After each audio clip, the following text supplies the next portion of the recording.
வெற்றி வேண்டுமென்றால் இலக்கை நோக்கிய பயணத்தில் முயற்சி கொண்டு முன்னேறு, நிற்காமல் செல். உனக்கான நாள் வரும் என்பதை விட நீ வரவைத்தாய் என்பதே உண்மை. எதை செய்ய விரும்புகிறாயோ அதை செய்து கொண்டே இருந்தால் அதன் பயன் கண்டிப்பாக கிடைக்கும். மேலும் மேலும் மெழுகேத்த கற்பக மரம் போல் எல்லாம் தரும்.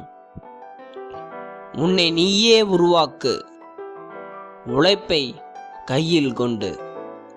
உன்னை நீயே உருவாக்கு, உழைப்பை கையில் கொண்டு.